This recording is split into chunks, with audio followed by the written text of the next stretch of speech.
여러분 안녕하십니까? 2020 미국의 선택 KBS 뉴스 특보 이어갑니다. 이 개표 결과가 시시각각 전해지고 있는데 우리 시각으로 오전까지는 트럼프 대통령과 바이든 후보의 초접전 양상이었습니다. 잠시 뒤면 윤곽이 드러날 것이란 현지 언론의 예측도 있었던 만큼 실시간으로 개표 상황 전해드리겠습니다. 오늘 도움 말씀 주실 통일외교부 김기현 기자와 박윤희 이화여대 국제대학원 교수 나와 있습니다. 어서 오세요. 네. 김 기자, 우선 초접전이다. 또 AP통신에서는 예측이 쉽지 않은 상황이다. 이런 보도가 조금 전까지 나왔습니다. 일단 오전까지 판세 한번 다시 정리해 볼까요? 네, CNN이 지금 실시간으로 개표 방송을 하고 있는데요. CNN 인터넷판을 기준으로 보겠습니다. 현재 바이든 후보가 확보한 선거인단 수는 192명, 그리고 트럼프 대통령이 확보한 선거인단 수는 108명으로 나타났습니다. 상당히 접전이 많이 벌어질 것으로 예상됐던 지역마다 예상대로 접전이 계속되고 있습니다. 가장 관심을 끌었던 플로리다주 같은 경우에는 지금 트럼프 대통령이 51.2%, 그리고 바이든 후보가 47.7% 정도를 득표한 것으로 나타났습니다. 그 북부의 러스트벨트라고 얘기를 하죠. 그 쇠락한 공업지대, 여기가 상당히 중요한 접전 지역이자 당락 여부를 가를 중요한 변수라고 얘기를 했었는데 가장 중요하다고 생각됐던 펜실베니아주 같은 경우에는 현재 트럼프 대통령이 56.8%, 바이든 후보가 41.5% 각각 가져가고 있는 상황입니다. 교수님, 지금 방금 판세 말씀해 주셨는데 네. 이게 트럼프 대통령 입장에서는 플로리다가 필수 방어 지역으로 꼽았단 말입니다. 근데 지금 앞서고 있고 네. 러스트벨트는 당초 바이든 후보의 우세가 예상이 됐는데 펜실베니아에서도 아직까지는 트럼프 대통령이 앞서고 있다면 네. 이게 당초 예상하고 좀 결과가 달라질 수도 있는 겁니까? 어떻게 보세요? 미국 대선 과정 그 경합주 소위 여론과 관련돼서 국내에 이미 많이 소개가 되어서요. 잘 알고 계실 텐데 보통 6개 경합주를 꼽고요. 말씀하신 플로리다는 대표적인 남부에 속한 썬벨트 경합주 3개, 그다음에 말씀하신 펜실베니아는 그 북부주에 위치한 3개 경합주를 얘기합니다. 특히 플로리다와 펜실베니아는 선거인단 규모가 매우 큰 지역이어서요. 미국을 대표하는 대규모 선거인단을 확보하고 있는 주여서 두 곳을 모두 그 바이든 후보와 트럼프 대통령이 장악하기 위한 치열한 접전이 벌어졌는데요. 투표일 직전까지 여론에 의하면은 펜실베니아는 근소한 차로 바이든 후보가 앞서는 걸로 나와 있었고요. 많이들 지금 알고 계시겠지만 플로리다는 남부는 전통적으로 공화당 강세 지역이어서 지난번 2016년 대선과 마찬가지로 트럼프 대통령이 약간 우세한 걸로 이제 여론조사 나타났습니다. 그런데 플로리다는 뭐 조금은 예상한 대로 전개되는 것 같고요. 펜실바니아에서도 트럼프 대통령이 선전을 거두고 있다라는 보도가 나오고 있어서 아마 이거는 제가 생각했던 것보다 많은 여론 전문가분이 생각했던 것보다 조금 더 치열한 그런 결과가 나타나지 않을까 이렇게 예상을 해야 될 것 같습니다. 이번에 또 다른 변수가 이제 트럼프 대통령의 조기 승리 선언이지 네. 않습니까? 네. 이게 특히 펜실베니아 판세와 직결되는데 네. 이게 말씀대로 이런 선전이 지금 보여지고 있다면, 그러니까 펜실베니아는 특히 우편 투표 개표가 좀 늦어지기 때문에 네. 이런 트럼프 대통령의 돌발 행동이 현실화될 수 있는 가능성도 지금 있어 보이는데 어떻습니까? 지금 말씀하신 바와 마찬가지로 조기 선언과 관련된 소위 그 조기 선언 시나리오와 관련된 그 투표를 모두 개표하기 전에 결과가 나기 전에 트럼프 대통령이 승리를 일방적으로 선언한다는 것이지요. 그 시나리오와 관련된 언론 보도들이 많이 나오고 있습니다. 글쎄 그게 현실화될지에 대해서는 뭐 저도 속단키 어려운 부분이 분명히 있고요. 다만 말씀드릴 수 있는 부분은 자, 지금 1억 명이 넘는 약 100만 명에 가까운 사전 투표율을 보였는데요.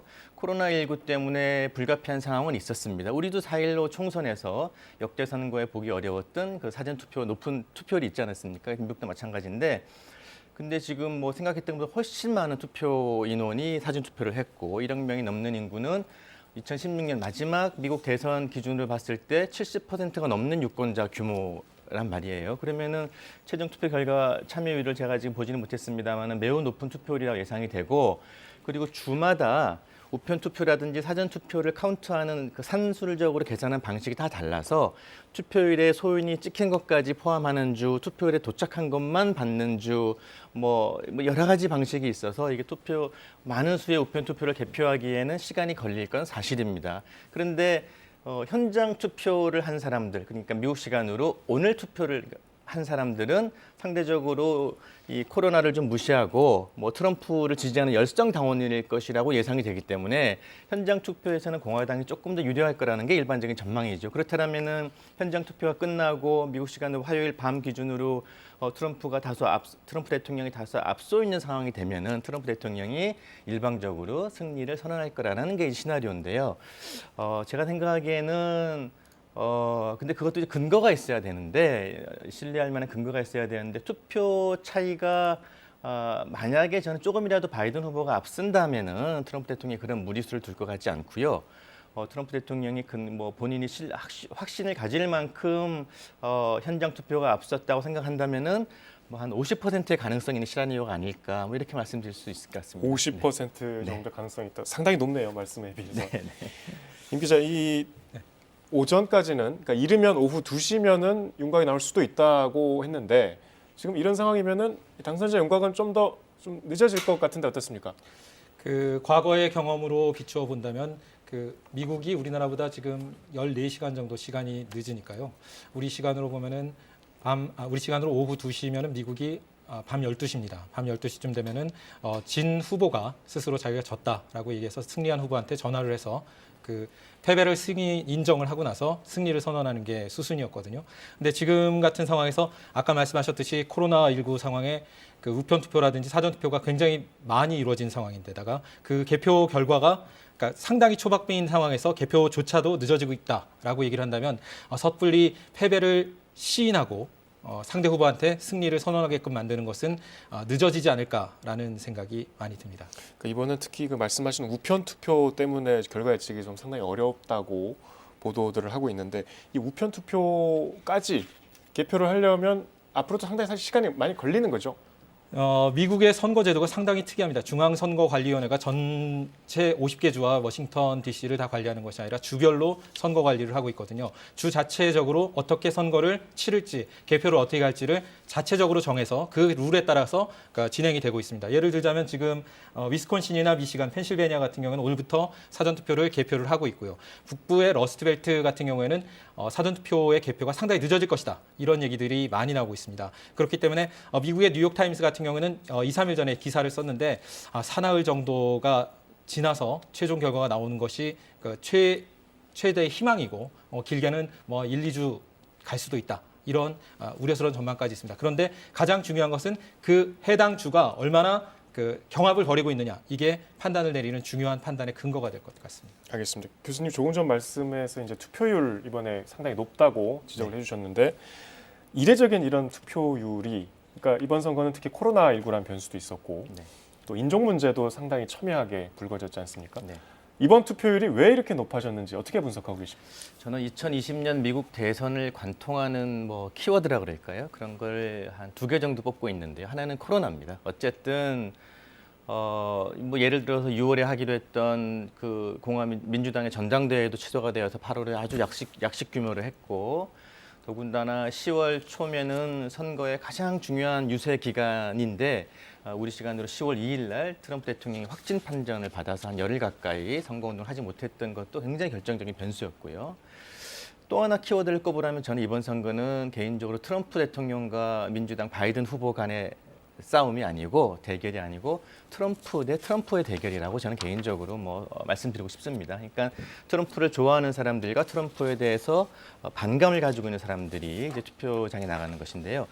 이게 최근에 여러 가지 미국 선거에서 나타난 특징이긴 합니다만은 우리도 좀 그런 경향을 보이죠. 이게 정책 대결이나 정당 대결이 아니라 인물 대결, 중간 선거도 그렇고 상원 의원도 그렇고 대통령 선거도 그렇고 특히 그래서 인물 선거 중심에 이게 되다 보니까 트럼프와 트럼프를 지지하는 사람과 좋아하는 사람들 사이에 극한 감정적 대결, 또 입장의 차이 이런 게 이제 투표율 그 재고로 향상으로 이어진 것이고요.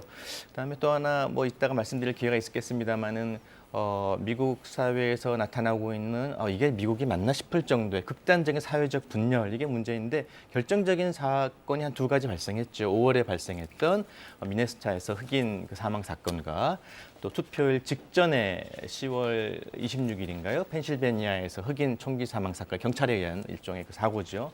그런 것이 미국 사회에 저변에 흐르고 있던 인종 문제, 계층 간 갈등, 뭐 지역 간 갈등 이런 것들이 이런 문제들이 투표로 표현되게 만드는 그것이 트럼프 대통령의 지지 여부와 반감 여부와 또 연결지어서 작동하게 만드는 이런 상황이어서 결국 아주 극심한 그 인물 대결로 흐른 선거의 특징, 트럼프 대통령이라는 그 하나의 그 정치적 리더를 둘러싼 미국 사회의 뭐 양분 현상 이런 것들이 높은 투표율로 이어졌다고 봐야 될 것 같고요. 한 말씀만 더 드리면 예. 코로나19로 인해서 아까 이제 우리 김 부장님 말씀처럼 개별 주가 사전 선거와 우편 선거에 대한 다양한 이 그 규칙들을 조금 느슨하게 그러니까 좀 확대시킨 경향이 있습니다. 이번 올해 선거에서 그래서 사전 투표에 참여하는 사람들이 쉽게 사전 투표에 접근할 수 있는 기회가 또 있다 보니까 투표율이 이렇게 높아진 걸로 판단이 됩니다. 알겠습니다. 잠시 전에 들어온 소식 전해드리겠습니다. 폭스뉴스에서 보도했는데요. 트럼프 대통령이 핵심 경합주죠. 플로리다에서 승리를 할 것으로 예측이 된다. 이렇게 보도를 했고 또 트럼프 대통령이 경합주 6곳 가운데 애리조나를 제외한 5곳에서 앞서고 있다고 보도했습니다. 다시 말씀드릴게요. 폭스뉴스 보도입니다. 트럼프 대통령이 플로리다에서 승리할 것이다. 이런 예측이 나왔고 6개 경합주 가운데 애리조나를 제외한 5곳에서 앞서고 있다. 이런 속보가 조금 전 들어왔습니다. 교수님 짧게 하나만 더 여쭤보겠습니다. 네. 지금 뭐 코로나 이슈가 이번 선거의 이제 어떤 핵심적인 의제였다고 말씀을 주셨는데 네. 이제 저희 입장에서 보기에 트럼프 대통령의 여러 가지 대응이 좀 이해가 안 되는 면들이 많이 있었습니다. 본인이 확진이 되기도 했고 이것이 유권자들한테 용인이 됐던 모양이죠. 트럼프 대통령이 2016년 대선에서 승리를 하고 집권 이후에 지난 4년 동안의 국내 정치적으로 지지자들을 이렇게 끌고 나가는 계속 리드해 나가는 전략을 한번 살펴보면요. 그러니까 예상치 못했던 발언과 뭐 이 행동과 정책적 선택을 통해서 지지자 그룹들의 이제 그게 뭐 정치학에서는 전문 용어가 있습니다만 지지자 그룹의 순도를 계속 높여 나가는 것이에요. 열성 지지자들을 더 끌어모은다는 열성 지지자를 끌고 나가는 그런 아주 글쎄요 트럼프 대통령이 오랜 기간 사업가 기질을 가지고 있어서 그런지는 모르겠습니다만 그런 전략을 폈고요. 코로나19와 관련돼서도 트럼프 대통령은 의도하건 또 때로는 의도하지 않은 메시지를 계속 던졌던 것이죠. 마스크를 착용하지 않는 그다음에 그게 유권자들에게 반영을 미쳐서 우리는 감염에 크게 개의치 않고 현장에 투표를 하겠다라는 걸로 지지자들은 현장으로 나오는 걸 연결이 되고요. 그래서 이게 이제 또 뿐만 아니라 그 미국의 간단하게 말씀하시라고 했는데 미국의 공공 의료 시스템이 가지고 있는 근본적인 문제점 우리가 너무나 다 알고 있기 때문에 코로나19라고 하는 미국의 보이고 있는 이런 문제점이 트럼프 대통령 개인에게 귀속되는 문제, 규착되는 문제점도 있을 수 있고 미국의 공공 의료 시스템이 갖고 있는 근본적인 구조적인 문제와 연결된 부분이 있어서 이게 코로나19의 피해와 이런 것이 트럼프 대통령이 고스란히 뒤집어 쓰는 것은 아니라는 이런 분석도 함께 코로나 생각해 볼 필요가 상황을 있습니다. 트럼프 대통령에게 뒤집어 씌우지 않았다. 네. 그렇게 볼 수 있다는 말씀이죠. 잠시 뒤에 두 분 대담 다시 이어가겠습니다. 자, 개표가 진행되면서 현재 언론의 예측 조사 결과도 속속 나오고 있습니다. 미국 CNN을 실시간으로 연결해 보시겠습니다. 상에 지금 사전 투표 같은 경우 우편으로 아직까지 도착하지 못했다고 합니다.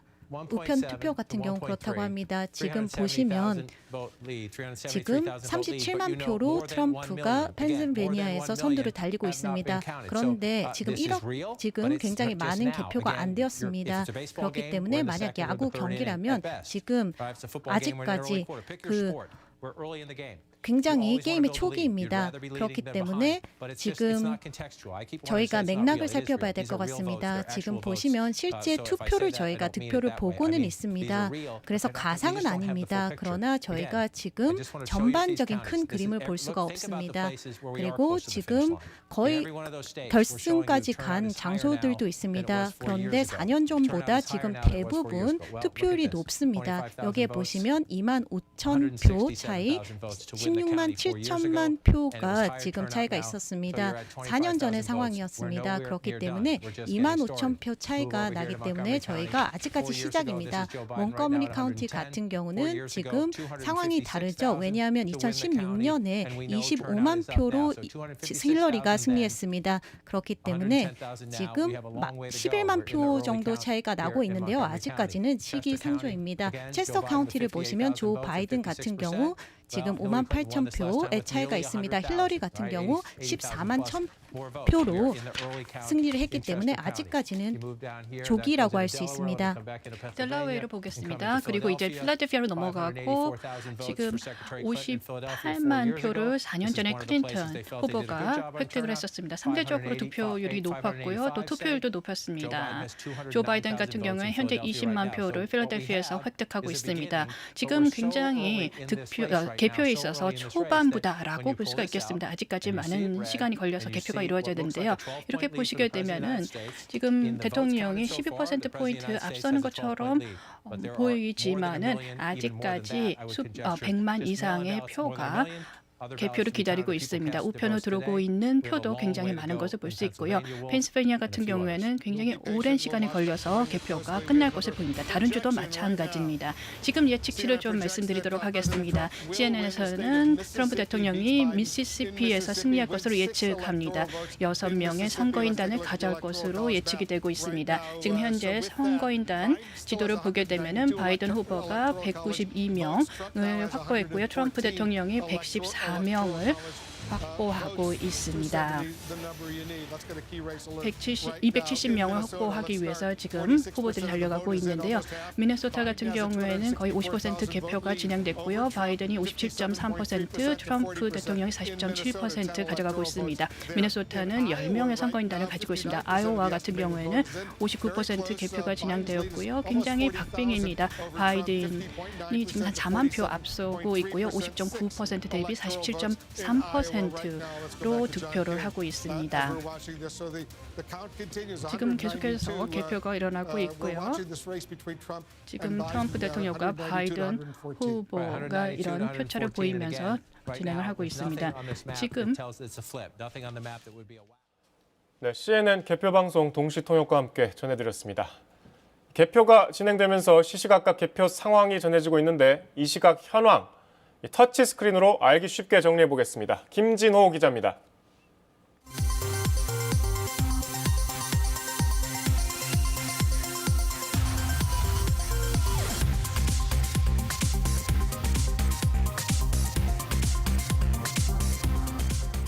네, 2020 미국의 선택 터치 스크린입니다. 먼저 투표 결과를 토대로 종합해서 현재 각 후보별 선거 인단 수 알아보겠습니다. 현재 도널드 트럼프 대통령이 108명, 조 바이든 후보가 192명으로 집계됐습니다. 매직 넘버 과반인 270명까지는 현재 바이든 후보가 조금 더 앞서 있는 상황입니다.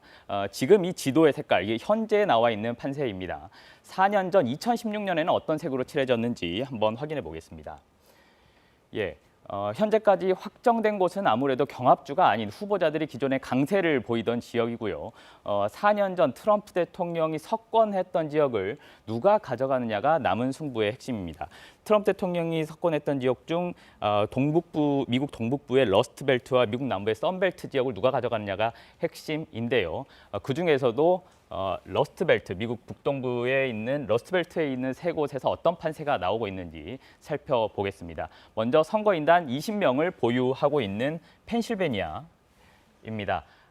현재까지 나오는 데이터를 보면 트럼프 대통령이 오히려 바이든 후보를 앞서고 있는 상황입니다. 트럼프 대통령 54.5%, 바이든 후보 44.1%를 기록하고 있습니다. 펜실베니아는 한마디로 경합지 중 경합주다, 또 대선의 핵심 지역이다라고 할 만한 곳입니다. 여기 누가 가져가는지를 유심히 지켜보셔야 하겠습니다. 이곳은 바이든 후보의 고향이지만요. 지난 대선에서는 보시다시피 트럼프 대통령이 근소한 차이로 승리를 거머쥐었던 지역이기도 합니다. 4차례 대선을 통해서도 한번 확인해 보겠습니다. 4차례 대선에서는 유일하게 공화당이 한 번 이겼던 게 트럼프 대통령의 승리였습니다. 3번 이겼던 곳 중에 한 번을 트럼프 대통령이 이겼다고 보시면 되겠고요. 당시 트럼프 대통령이 주요했다고 평가를 받은 게 일자리 회복을 내세웠던 점이었습니다. 트럼프 대통령의 일자리 정책에 평가를 받는 지역이다라고도 찍어볼 수 있겠습니다. 북동부 러스트벨트의 경합지 중 말씀드렸듯이 하나이기도 하고요. 기존 여론조사 역시 박빙이었습니다. 바이든 후보가 트럼프 대통령을 근소하게 앞선다고 나왔습니다. 펜실베니아에서 근소하게 앞선다고 나왔습니다. 선거인단 규모가 말씀드렸듯이 20명으로 큼직한 곳이고요. 누군가 이곳을 내준다면 두 후보 모두 나름대로의 대선 방정식 매우 복잡해질 수밖에 없게 됩니다. 이어서 미시간을 보겠습니다. 미시간 같은 경우는 역시 러스트벨트 중 하나로 자동차로 유명한 디트로이트가 있는 주입니다. 역시 미시간에서도 아직까지는 트럼프 대통령이 바이든 후보에 약간 우세하는 것으로 나오는데요. 트럼프 대통령 54.8%, 바이든 후보 43.3%를 보이고 있습니다. 한시 기준입니다. 지난 대선에서는 트럼프가 이겼는데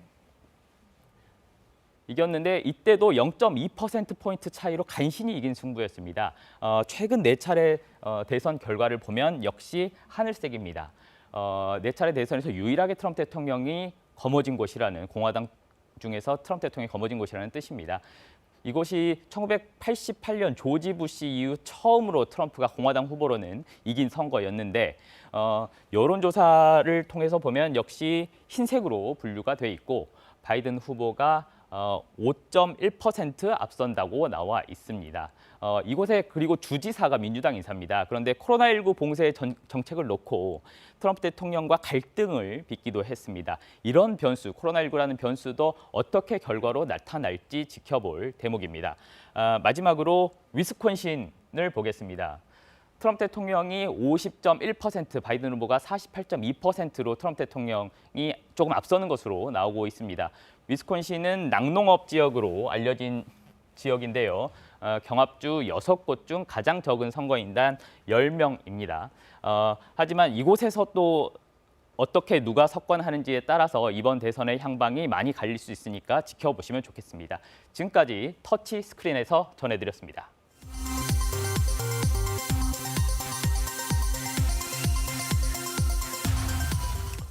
네, 김진호 기자였습니다. 대담 이어가겠습니다. 김 기자, 일단 지금 판세를 보니까요.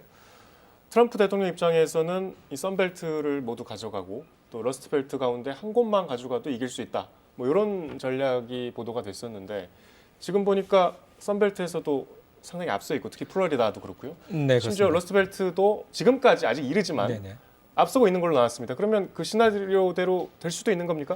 사실 대다수의 미국 언론들이 그 트럼프 대통령의 열세를 점쳤지 않습니까?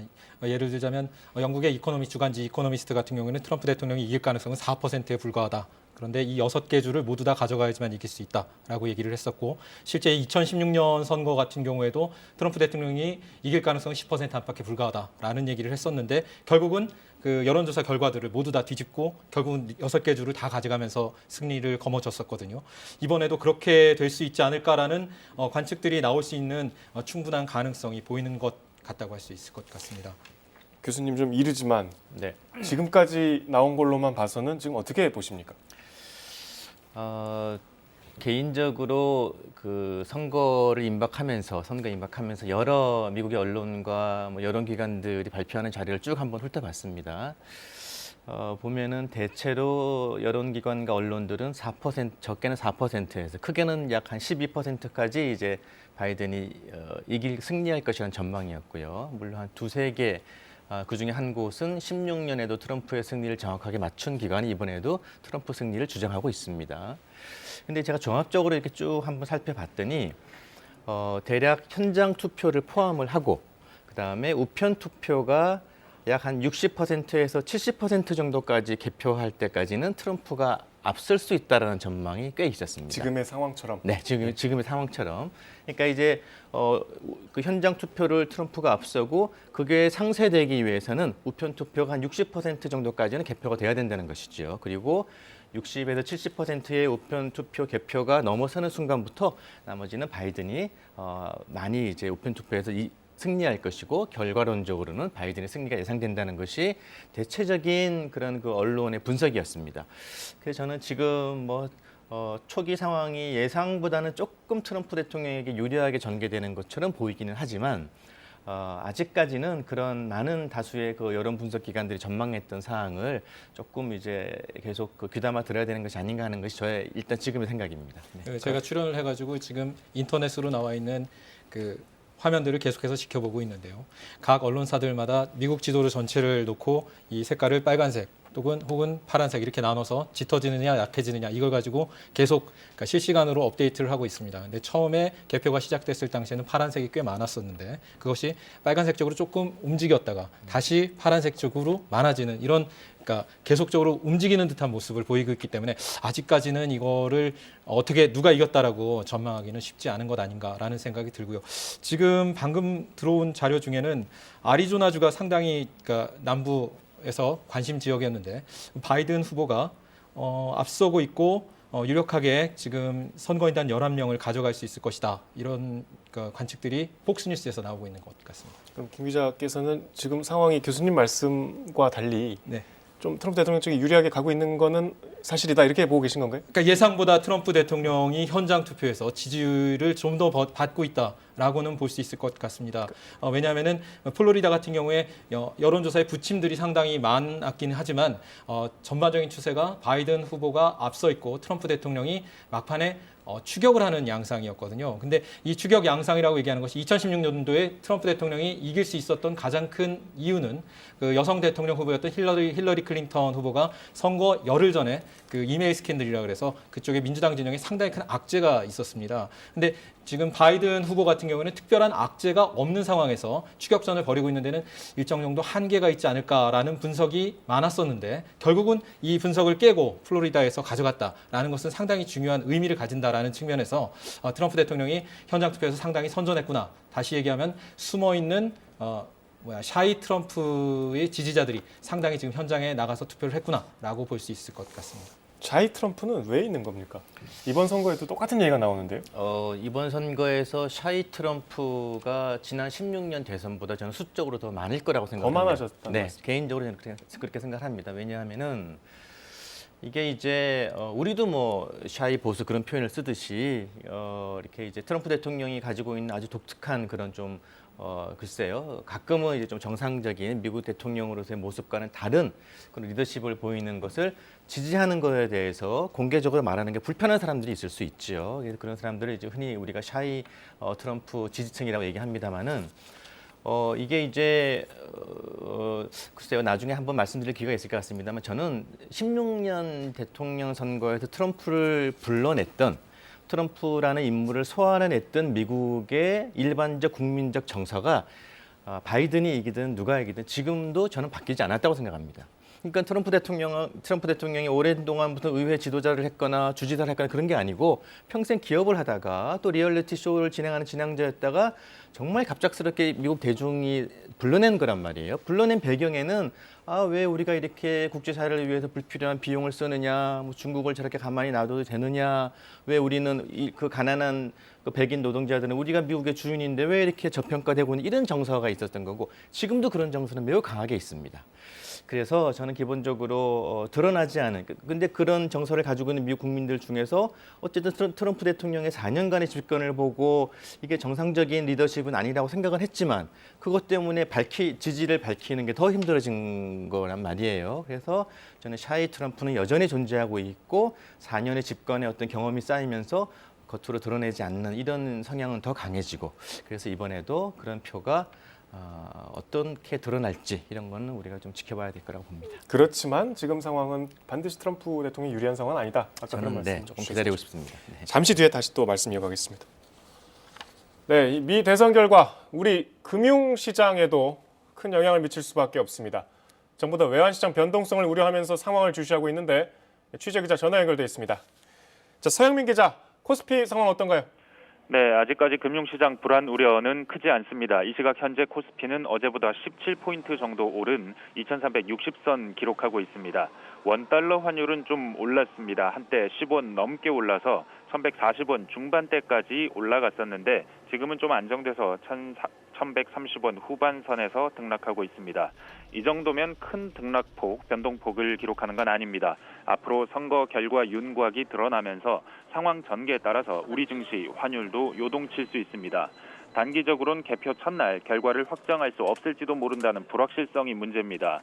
최악의 상황은 선거 불복 같은 현상이 발생하는 경우인데 우편 투표 개표 지연으로 최종 결과가 나오기 전에 트럼프가 조기 승리를 선언하는 경우 이런 우려는 가중될 수 있을 걸로 보입니다. 실제로 2000년 엘 고어 전 부통령과 조지 W 부시 대통령 간의 대결에서 선거 결과를 조기에 확정짓지 못하는 일이 발생했고 당시 우리 금융시장이 상당한 충격을 받았습니다. 미국은 어땠냐면 간밤에 마감된 뉴욕 증시는 큰 폭으로 올랐습니다. 다우지수와 S&P 모두 2%대 급등했는데 앞서 말씀드린 불확실성, 최악의 상황, 가능성은 크지 않을 거다라고 보는 기대감이 반영된 걸로 보입니다. 한편 기재부 김용범 차관은 미국 대선 관련 불확실성이 장기간 지속할 경우를 대비해서 금융 외환시장 변동성 확대 그리고 대외 리스크 지속 가능성에 대비해야 된다라고 밝혔습니다. 내일은 경제 관련 부처와 한국은행, 금감원 등이 참여하는 거시경제 금융회의도 예정돼 있습니다. 지금까지 경제부에서 전해드렸습니다. 우리 정부도 촉각을 곤두세우고 이 개표 상황 지켜보고 있습니다. 미중 무역 갈등이 잠시 잦아들었다가 대선 이후에 다시 본격화될 가능성이 커 보이는 만큼 정부도 고심이 깊습니다. 최영윤 기자입니다.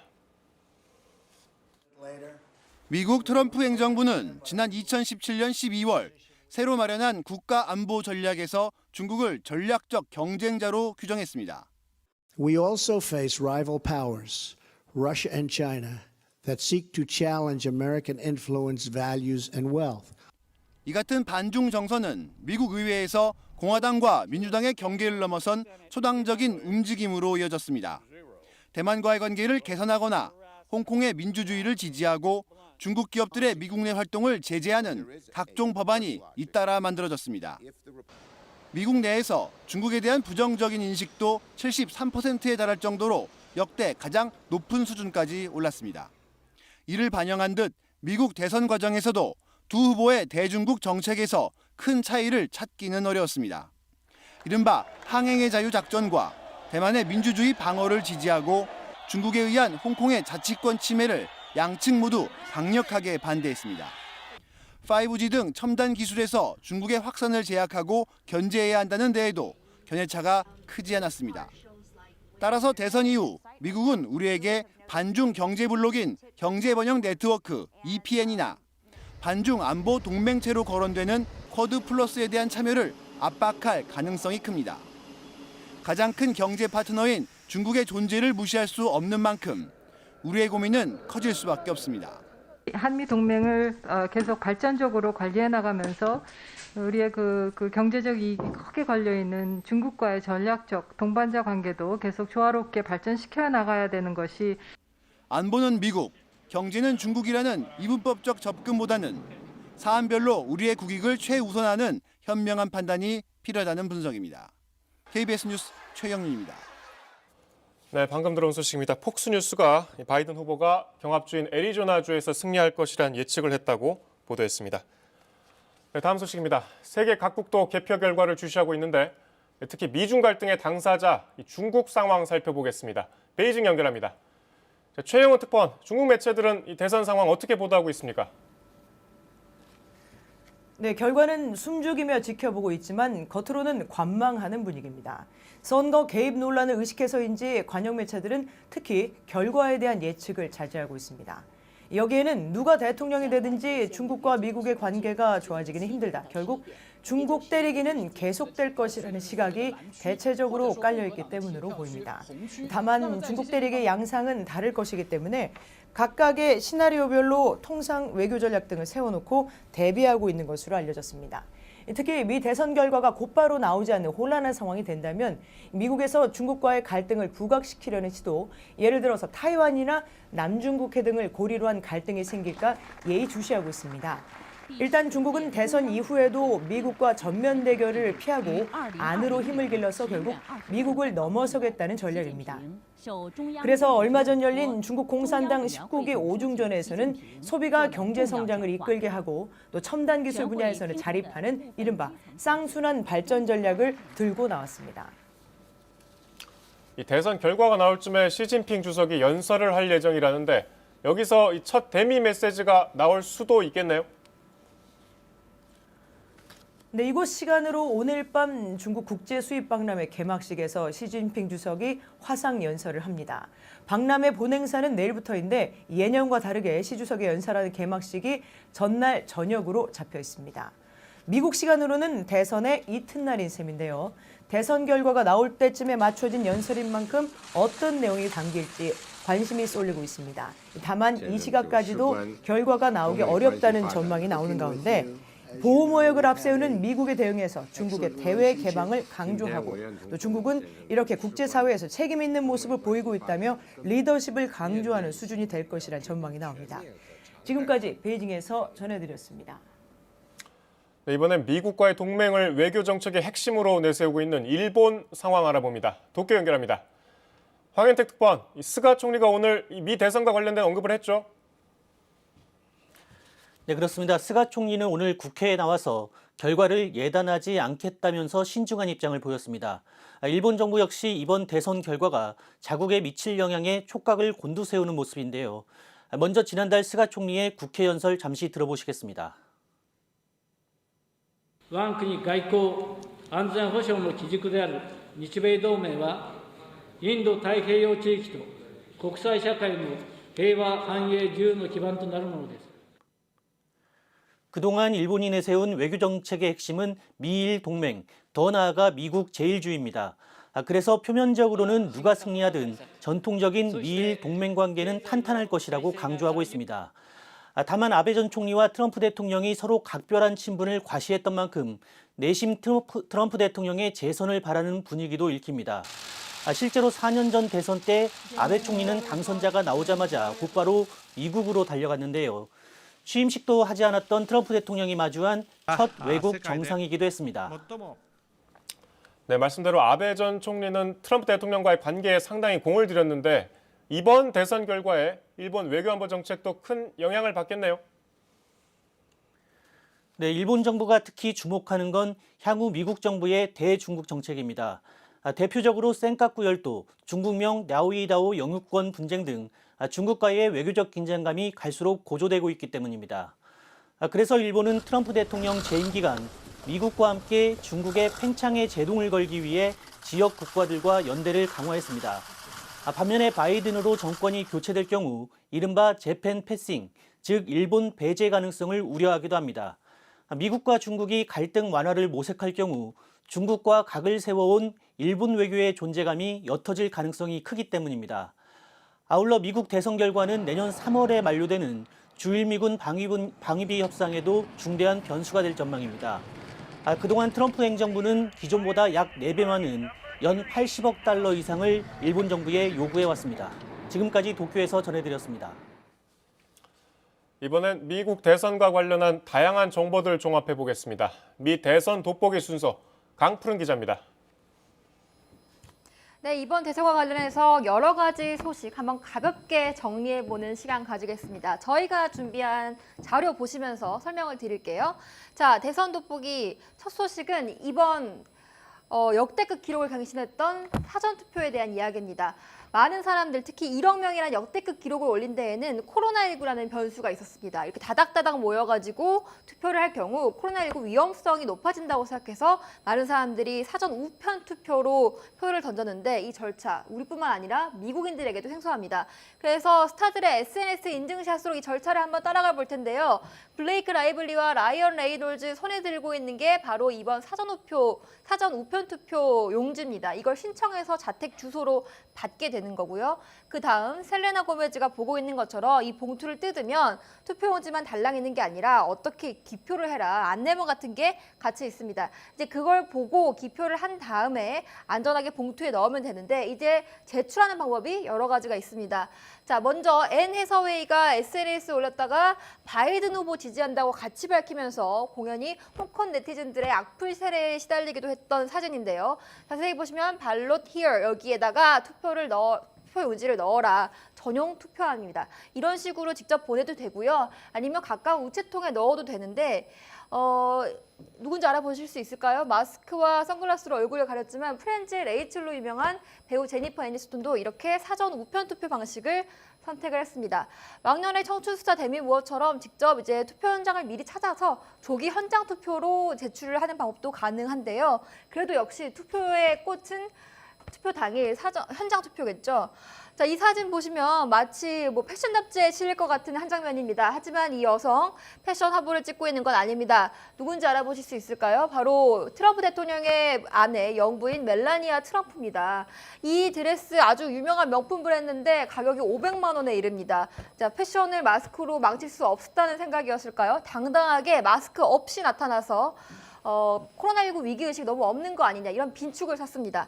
하지만 멜라니아만 비판을 받기에는 조금 억울할 수 있습니다. 남편 트럼프 대통령이 이미 여러 차례 이렇게 선거 유세에 돌아다니면서 마스크 없이 나타났습니다. 트럼프 대통령 특유의 화법과 자신감으로 마스크 없어도 괜찮다. 우리 극복할 수 있다. 코로나19 별거 아니다. 이렇게 외쳤습니다. 한편 바이든 후보는 이렇게 철저하게 마스크를 쓰고 유세장 돌아다녔습니다. 사람들과 얘기할 때도 멀찍이 떨어져 다니면서 마스크를 항상 쓰라. 이렇게 솔선수범하는 모습 보여왔습니다. 지금까지 미 대선 돋보기였습니다. 네, 이번 대선은 개표 이후 상황도 초미의 관심사입니다. 선거에 패한 후보가 개표 결과에 승복하지 않을 경우에 지난 2000년 대선 당시처럼 극심한 혼란 사태가 재현될 수도 있다는 우려까지 나옵니다. 이호을 기자입니다.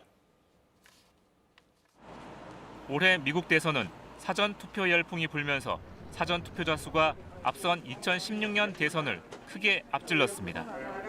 우편 투표 등 사전 투표는 민주당 등록자가 공화당을 압도해 민주당에 유리한 것으로 평가됩니다. 트럼프 대통령은 선거 기간 내내 우편 투표가 사기라고 주장하며 불복 의사를 내비쳐 왔습니다. Will you commit to making sure that there is a peaceful transferal of power after the election? Well, we're going to have to see what happens. You know that I've been complaining very strongly about the ballots, and the ballots are a disaster. 때문에 바이든 후보가 압도적인 표차로 이기지 못하거나 트럼프 대통령이 현장 투표 집계에서 우세로 나타나면 상황은 복잡해집니다. 민주당 표가 많은 사전 투표 집계에 따라 전체 개표 결과가 뒤집힐 경우 트럼프 대통령은 부정 투표라고 주장하며 곧바로 불복 선언할 가능성이 높습니다. 이렇게 되면 투표는 끝났지만 당선자를 결정짓지 못하는 안개 속 혼돈 상황이 벌어질 수 있습니다.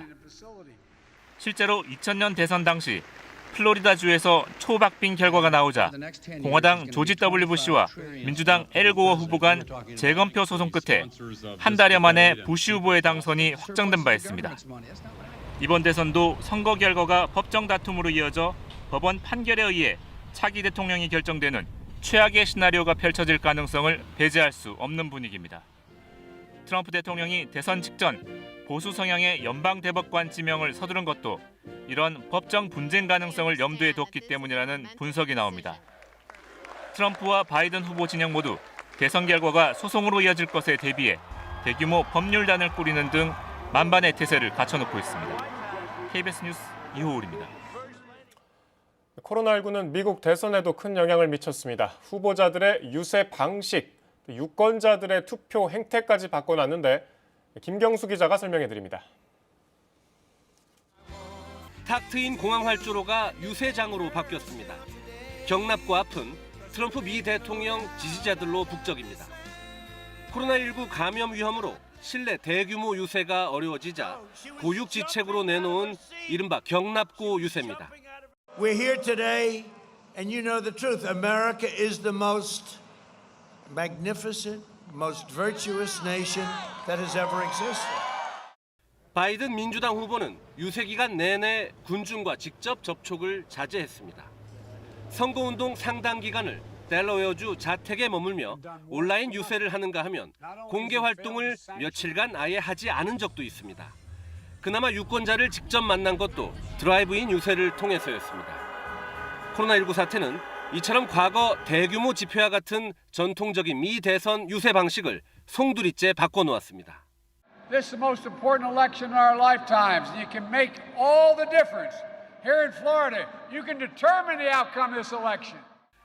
코로나19는 앞서 대선 후보를 공식 지명하는 각 당의 전당대회 모습부터 바꿔놓았습니다.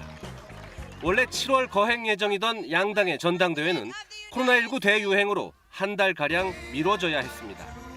그마저도 공화당은 온오프라인 혼합 방식으로, 민주당은 아예 완전 온라인 방식으로 열어야 했습니다. 변화가 생긴 건 미 유권자의 투표 행태도 마찬가지입니다. 우편 투표나 조기 현장 투표 같은 사전 투표 참가자 수는 4년 전 대선 때의 5,800만 명을 이미 선거 8일 전에 가볍게 뛰어넘었습니다. 투표 현장에서의 바이러스 노출 위험을 최소화하고 개표 시간을 줄이려는 유권자가 많기 때문인 것으로 보입니다.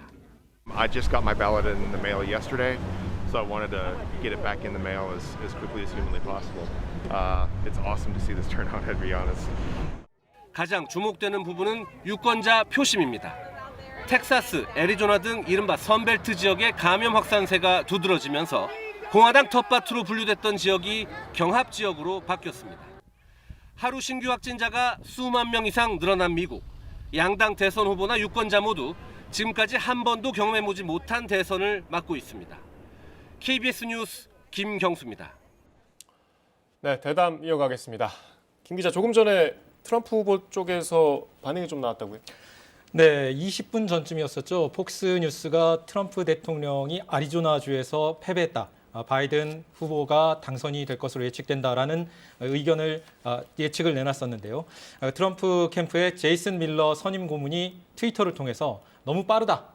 지금 이 상황은 너무 빠르다라는 두 번에 걸친 언급과 동시에 플로리다의 경우에는 왜 이렇게 늦게 폭스뉴스가 예측을 하면서 아리조나는 왜 이렇게 빨리 예측을 하느냐라고 의문을 제기했습니다. 그리고 문제 제기를 했는데요. 아리조나가 이렇게 중요한 이유가 클린턴 대통령이었었죠. 1996년에 클린턴 대통령이 재선될 당시에 그 민주당이 그 선거에서 이긴 이후에 24년째 지금 공화당이 장악하고 있는 지역입니다. 여기가 문제가 될 수 있고 혹은 스윙 스테이트가 될 수 있다라는 생각이 들었던 것은 2018년 중간 선거 때 민주당이 다수당을 차지하면서 이곳이 아마 바이든 후보가 좀 유리할 수 있지 않을까라는 관측들이 있긴 했는데 실제로 이런 일이 벌어지리라고는 상당히 예상을 못했던 것 같습니다. 그래서 폭스뉴스 같은 경우에도 20분 전쯤에 방송을 하면서 이게 민주당한테 커다란 승리다 이렇게 얘기를 했거든요. 예측을 한 배경을 살펴보면은 그동안에 히스패닉 인구가 이 지역에 아리조나 지역에 상당히 크게 증가했기 때문인 것으로 분석됩니다. 그런데 실제로 그 이야기를 전한 가디언이나 AP 같은 경우에는 AP가 지금 상당히 신뢰를 받는 선거 예측 기관으로 각각 언론사들도 인용을 많이 하고 있는데요. 아직까지 바이든 후보의 승리 선언을 하고 있지는 않은 상황입니다. 어쨌든 트럼프 후보 쪽이 좀 상당히 민감하게 반응을 그렇습니다. 했다는 말씀이었고요. 교수님, 마지막으로 짧게 여쭤보겠습니다. 네. 이렇게 여쭤봐도 될지 모르겠는데 국제관계를 연구하는 학자로서 어느 쪽을 응원하고 계십니까? 그 미국 사회를 구성하고 있는 특징, 그러니까 지도자가 바뀌는 많은 것이 바뀌긴 하지만 민심, 의회 구성원들, 의회 지도자들의 판단 이런 것이 또 대통령 혼자만의 리더십 가지고 다 되는 건 아니거든요. 그래서 저는 기본적으로 풀어나가는 방식은 바이든이 조금 더 민주당 정부가 조금 더 유연하고 협상 중심적일 수는 있겠지만 기본적으로 지금 모든 미국인에게 깔려 있는 정서, 국제사회에서 미국의 역할에 대해서 조금 더 인색해진 모습들, 그다음에 무역이나 글로벌 IT 산업 등에 있어서 미국 중심적인 원칙을 내세우는 것, 이런 정신은 저는 당분간 갈 것 같고요. 다만 그걸 조금 평화적으로 글쎄요, 협상 중심적으로 끌고 나가는 것이 바이든 후보의 특징이기 때문에 코로나 이후에 글로벌 방역 시스템도 세워야 되고 혼란된 무역 질서도 바로 잡아야 되고 하는 걸 보면은 글쎄요, 조금 더 바이든 후보가 당선될 경우에 논의가 좀 정리될 가능성은 있을 것 같고요. 한편으로는 미국 국민의 정서는 그대로 있고 그걸 또 바이든 대통령의 방식으로 풀어나가고자 한다면은 거기서 오는 마찰은 또 있을 것 같고, 그리고 특히 중국을 바이든 후보는 잘한다고 생각을 합니다. 이게 잘 안다고, 자기가 잘 아는 문제에 있어서 이게 잘 풀릴 수도 있지만 또 잘 안 풀릴 수도 있거든요. 그래서 중국을 아주 잘 안다고 본인이 상원 외교위원장 하면서 중국에 대해 자신감을 가졌기 때문에 중국을 잘 안다고 생각하는 바이든 후보가 집권을 하게 되면은 중국 문제를 과연 더 슬기롭게 다룰 수 있을까? 그것도 약간 의문이 남는 부분이고요. 그래서 뭐 이 정도 말씀드리겠습니다. 네. 일장일단이 일단 말씀드렸습니다. 네, 그렇습니다. 잠시 뒤에 다시 여쭤보겠습니다. 네. 네, 현지에서 당선자 예측에 관한 보도가 나오는 대로 저희도 신속하게 전해드리겠습니다. 2020 미국의 선택 KBS 뉴스 특보 마칩니다. 다음 특보는 잠시 뒤 오후 2시에 이어집니다. 고맙습니다.